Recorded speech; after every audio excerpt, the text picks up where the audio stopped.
మీరు ఇది ఎవరికి చెప్పకూడదు, చెవులో మాట. ఈ చెవులో చెప్పింది ఈ చెవులోకి తెలియకూడదు. అదండి చెప్తాను. మన రాబోయే రోజుల్లో భారతదేశంలో స్త్రీలు ఉండట్లేదు. దానికి గల కారణం ఈ పురుషులు. వీళ్ళు చేస్తున్న అత్యాచారాలు. వాళ్ళు మనకన్నా తెలివైన వాళ్ళు తెలియదు అనుకుంటున్నారు. విదేశాలు వెళ్ళిపోతున్నారు. వెళ్ళిపోయిన అమ్మాయి తిరిగి రావట్లేదు. విదేశాల్లో స్వేచ్ఛ ఉంది, నచ్చినట్లు బతకచ్చు, ఏవైనా తినచ్చు, ఎలాగైనా ఉండొచ్చు, ఎవరు ఏమండరు. సంస్కృతి సాంప్రదాయాలు పాటిస్తూనే నచ్చినట్లు ఉంటున్నారు. 5,000 మంది అమ్మాయిలతో మాట్లాడారు కూర్చొని. ఆటగాడిని కదా, అంటే ఆటగాడిని అంటే ఏ ఆటగాడు అనుకుంటున్నారు మీరు? ఆ ఆటగాడిని.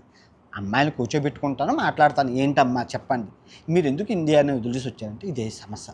బలాత్కారం చేస్తారు, అబ్బాయిలు అంతా దారుణంగా, అబ్బాయిలు మరీ దారుణంగా స్తుతిమించుకుపోయారు.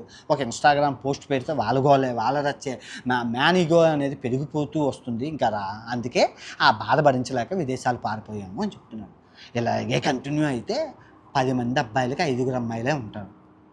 తర్వాత ఇబ్బంది పడాల్సి వస్తుంది. అందుకే రాబోయే రోజుల్లో స్త్రీదే పైచేయి. ఎదురు కట్నం ఇచ్చి కొనుక్కోవాల్సి వచ్చిన పరిస్థితి తీసుకురాకండి. మన సంస్కృతి సాంప్రదాయాల్లో కట్నం తీసుకోవాలని ఉంది, అంతేగాని ఎదురు కట్నం ఇవ్వాలని ఎక్కర్లేదు. దయచేసి అది గుర్తుపెట్టుకొని ఆ అబ్బాయిని కొంచెం మందలించడం నేర్చుకోండి. ఈ రేపులు బలాత్కారాలు ఆపాలని కోరుకుంటున్నాను.